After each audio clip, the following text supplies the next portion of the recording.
Hi guys, welcome to the Rule of Two, where the Star Wars news continues. Terrence has got some good stuff coming on. There's a bunch of news that just hit the internet recently. Yeah, Entertainment Weekly had a bunch of information that came out recently in their magazine, which kind of caught everybody off guard, and we're gonna get into it this week. Normally we wait about every other week to do the But there's some good stuff coming out recently. We had to do it. We had to do it. We couldn't wait, so we're gonna get into it. So the very first thing that we had come up was out of the Entertainment Weekly news article that came up was we get a confirmation that Vader's gonna be in Rogue One. So a confirmation finally. We talked about it recently. We've been knowing that he's going to be in Rogue One for quite some time, but the whole confirmation says officially that we will get Vader and we get James Earl Jones back as Vader. So that makes a double plus. But it's a like cameo type of role. We don't know exactly how big of a role he's going to be. Okay, so Entertainment Weekly actually had a little bit of article went with it, and it says that the Vader was actually going to remain in the background, kind of watching Admiral Krennic, who we already been announced that was going to be in Rogue One, and he's kind of watching over him, since we didn't quite know how Vader's role would be in Rogue One, because in the Episode 4, it seemed like he hadn't gotten the rank that with in the Imperial, I guess in the hierarchy, or yeah, that's the word I'm looking for. So he hadn't gotten the hierarchy. He had moved up the hierarchy. On the number one. He had moved up the hierarchy as we would have expected Vader to be, and that he seemed like almost kind of low rank. But what we're going to get in Rogue One is that he's going to be watching over Admiral Krennic. So Admiral Krennic will still be our main antagonist in the film, but Vader will still be in the background, kind of like, hey, don't mess up. Don't mess up. But where does Tarkin fit in that then? Well, they did mention Tarkin would actually be in the film, but going into Episode 4, Vader was subservient to Tarkin, right. So it looks like Krennic's going to be subservient to Vader. So what I wanted to ask you is that we talked about before in another Rule of Two, what we thought Vader was going to do in the film. How do you feel with James Earl Jones being back as a voice? Do you think that his role will be small, even though he's in the background, or they brought James Earl Jones back for a reason? Do you think he'll have a major role in this film? Well, first of all, when you have a talent like James Earl Jones to come back for such an iconic role, okay, it can't be just something subtle. It has to be something that's really, really an integral part of the whole story. So I expect him to be a major part. They're just going to give you Darth Vader in doses. It's still going to be a decent amount. It's just going to be in doses. It's not going to be very heavy, much like the way Palpatine was in Empire, maybe. Not exactly Jedi like the way Palpatine was, but maybe Empire. It's going to be that way. But I really don't think that they're going to bring James Earl Jones back for this just to do a couple lines and be done. So thinking back to the Rogue One trailer where we saw I guess now we're going to call it the Bacta tank. Where we what? The Bacta tank. Back the tank? The Bacta tank. Yeah. Oh, okay. Where Not like the tank. No, where like they put Luke in and it was healing his body. Oh yeah. The Bacta tank. I got you. Okay. All right. So because now we're almost confirming that's what that was when we saw where the hooded figure was walking over to it, where we couldn't tell if it was maybe like a hologram or if it was a tube or whatever it was. So we're gonna kind of assume that was probably a Bacta tank. Do we think that Vader's in that still healing from his Episode 3 wounds? Well, no, because 3 was way before. Now you gotta remember that Rogue One is it's very close from the timeline. It's very close to Episode 4, further from 3. Mm-hmm. So I don't think that's it. I mean, they showed him in the Vader outfit, but they didn't quite say that he was completely healed. True. But as far as the timeline, I mean, you're probably talking about between 5 and 10 years from 3 to Rogue One. So I don't think that, unless he's still getting that kind of treatment, like the way he, in Empire when he's sitting there and the helmet comes down. Well, what if he's which is, I think that's how he eats. What if he's still fighting at this point, and obviously with the injuries and stuff like we saw with Luke, with the injuries possibly. So maybe that was. Maybe that was our first glimpse of Vader actually just being in the tank and possibly. All right. So moving on, the next thing that we got from the Entertainment Weekly thing is the Entertainment Weekly article is that we talked more about the Forrest Whitaker character, and we got confirmation that his character actually ties back into the Clone Wars series, and that his character is actually going to be Sam Getta.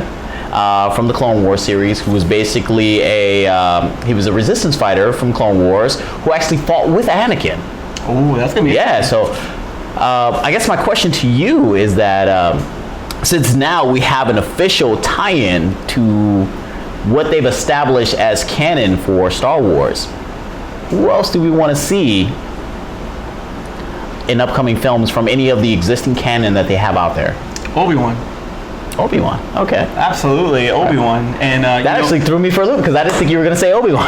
Because I remember at the end of Episode 3 when Yoda tells him about he talks to Obi-Wan and he tells him about the whole somebody has reached that other level in the Force, and he starts talking about Qui-Gon. All right. But you never see Liam Neeson ever again. No. So what about spin-off movies where Obi-Wan's in it, Ewan McGregor's back, and there are scenes with Liam Neeson again? Okay. So that's why, because they never really show that, and you got to remember that's a big. I mean, because Liam Neeson didn't make it out of Episode 1. That's way far back.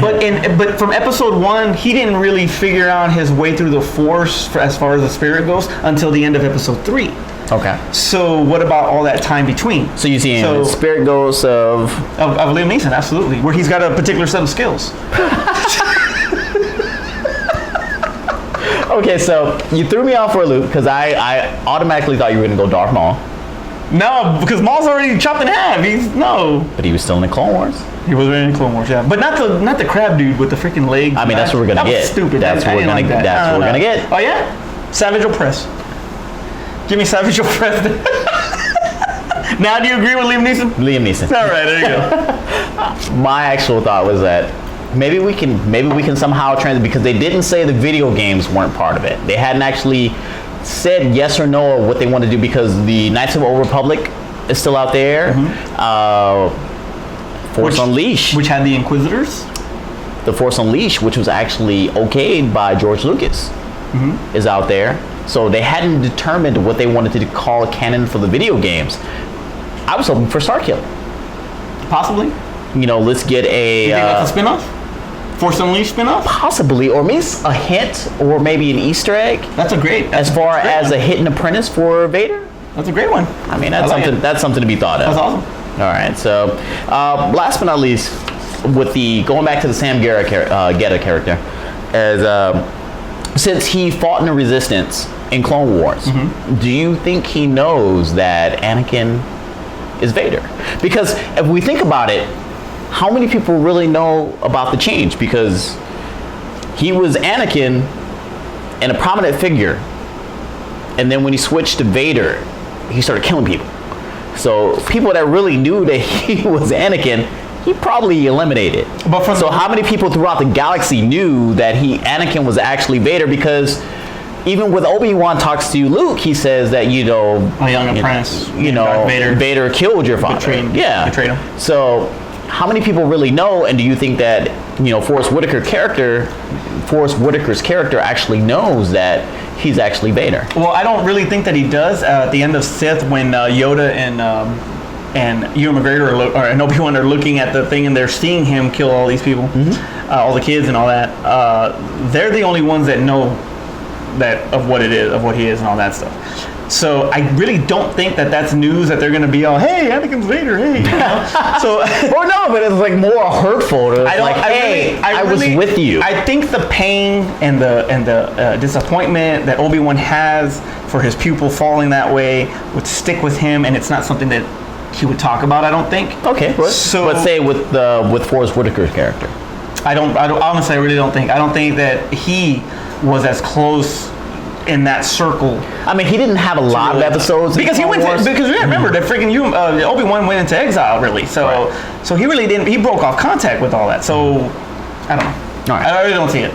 I don't think he knows. All right, so I mean, the character in Clone Wars didn't have a lot of episodes with it, but just the simple fact that he did know who Anakin was kind of led me to believe, and I was like, well, maybe he might know who Anakin is, and since it wasn't a major thing that was out there in the galaxy, how would he deal with the fact that, hey, I used to fight with this guy, and now he's the villain? I think that he would probably feel just as much of inner conflict as Obi- An did. Would he have the same? No, he wouldn't have the same time because I mean that was. No, I was gonna say, would he have the same fight, kind of like how Obi-Wan did in Episode 4, where it was like, we've now crossed paths and we have to get this done and over with. I don't think that it would be as personal. Okay, well, obviously not as personal. It wouldn't be as personal as it was for Obi-Wan. All right. So let me ask you this. All right. How would you feel if Obi-Wan did not let his guard down? Obi-Wan let him kill him. Right. So what if he didn't? How do you think that would have affected the whole story? Luke would not have grown. Okay. And that's why he did it, because he wanted Luke to grow. Okay. All right. So I mean, we'd have a totally different. Obi-Wan would have taken on the Emperor, lost maybe, possibly. He's already old. Yeah, but that's the reason why he knew that he couldn't take on the Empire, and he knew that Luke had to. So he needed to motivate Luke to be able to do so, and that's the reason why he let himself be killed. So speaking of Luke, it's a possibility that Episode 8, it's a rumor that Episode 8 is his last appearance. Moving on to fan theories. So normally we do fan theories and we talk about things that are currently out there, but this time we're going to actually limit it to questions that fans may have going into the upcoming films. Right. So like you said, with Episode 8, we're kind of wondering, or there was a, let me read the exact quote. So Mark Hamill, yes, and I do like to read stuff. All right, so during the convention, a fan asked Mark Hamill what he was going to be doing in the upcoming movies. And Mark Hamill replies, Episode 8, After Episode 8, he's out of work. Something like that. There you go. He said that I'm out of work after Episode 8. So it led us all to believe that he's not signed past Episode 8, so that maybe he's gonna die in Episode 8. I hope not. I really. So how do we feel about that? Do we think that it's gonna be his last movie? Maybe he just hasn't signed a contract, or what do we think is gonna happen for his character going forward in the universe for Star Wars? I really think that he's gonna close it out. All right. If it's a passing of the torch type of thing, which I think Force Awakens was kind of, but then Episode 8 would be the time to do it. I just don't think, you don't waste that novelty just like that. But at the same time, they did it with Han Solo. At the same time, they did it with Obi-Wan. Right. So, I mean, it's really hard to say. Me personally, I really hope that they don't. I really hope that they keep him for 9 and let him pass in 9. Mm-hmm. Maybe he meant, like, as far as, I don't have nothing Star Wars related right now, so you want him to be more Yoda than Obi-Wan? Yeah, right now. For right now. Actually, I think after 9, I mean, not right now. Right now, he needs to be Obi-Wan for Episode 8, and then graduate to Yoda in Episode 9. I think what they originally said when they were doing these movies is that in the original scripts, it was heavy new characters, and then when J.J. Abrams got onto this film, he wanted to harken back to what we had in the original films with the old characters and give them a farewell. Which he did with Harrison Ford. Exactly. So I actually wouldn't be surprised if they kill not only him, but Leia. I don't think Leia ever does. And then I really don't think Leia ever does. I mean, she's eventually gonna die, but I'm talking about, like, as far as I don't think she's gonna die by somebody else's hand. I think she'll die naturally. Right. That's my opinion. If anybody, I mean, you got to remember, I mean, Luke is putting himself out there all the time. So if he is a prime target of his own friggin' nephew, it's a possibility that, that's how he goes, he might even go with Rey. Why would they wait so long if that's the case, it's like, why would they wait so long to Episode 9 and take away the whole growing of Rey? Yeah. Or turning, because that's also a theory. Because Rey is Plagueis. All right, so that moves us on to our last fan question. So, our last fan question is that in all the episodes for Star Wars, we've always had an opening crawl. So, since this is a Star Wars story, will we get an opening crawl? Honestly, they have nothing to base this on. It's not like with the episodes where it has to catch you up from a previous episode. This one is on its own. All right. It's a standalone movie. Will they be an opening crawl? When you heard Star Wars, it was dun, dun, dun, dun, dun, this whole Fox thing, right? Mm-hmm. Dun, dun, dun, dun, dun, whatever. Which will not ever happen again. It will not happen again. And that's how Force Awakens started. It actually started with just a Lucasfilm thing. Right. And that was a change. Mm-hmm. That was a big change from the Fox, from the first, the first prequel or the first trilogy, right? Mm-hmm. So now this is a spin-off. So why wouldn't it be not a crawl? Why would it not? If they want to make that change, something else that we're gonna differentiate these spin-off series from the continuity of the saga. Okay. So let's do something else. And they don't, and they stay away from the crawl. What if it's a still? Okay. What if it's a still preface or whatever, and then it goes into the show? It will. I really don't think it will be a crawl. It's unfortunate because you still want Star Wars. They want to give you something, but what if it's just Star Wars blasting with the music and then a still crawl? I mean, a still instead of a crawl. I'm actually gonna go that they're gonna do it. They're gonna do a crawl because. What are we betting? Well, we're not betting. Oh, okay. Because the reason why I think they're gonna do a crawl is because a lot of people don't understand the timeline. So they have to explain where they're at in the universe for this particular film. What's the difference between doing a still and a crawl? All right. It's too much reading from left to right. It's the same thing. So, and if you say still, I'm saying crawl. It's the same fucking thing. It's the exact same thing. But what I'm saying is that they have to catch everybody up who's not familiar with what this movie means, who's just seeing it because it says Star Wars on the title. Which is why I hope they keep the crawl. They're gonna keep the crawl. I hope they keep the crawl. They're gonna keep the crawl. All right. So that's all we have is for Star Wars news this week in our rule of two. But Saga news. But we'll be back with you guys as soon as we get more information and things that come out for Rogue One and Episode 8, and we'll discuss it on the show. But make sure you guys like and subscribe below, and comment to let us know of anything that we missed that were coming out in recent news, and also what you guys think about with the opening crawl, because there's going to be a crawl or other characters from the Star Wars universe that might be coming up in upcoming films. Right. All right, so for Aspen in the back, I'm Manny. I'm Terrence. May the Force be with you.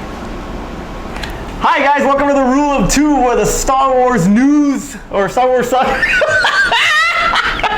Every time. Every time.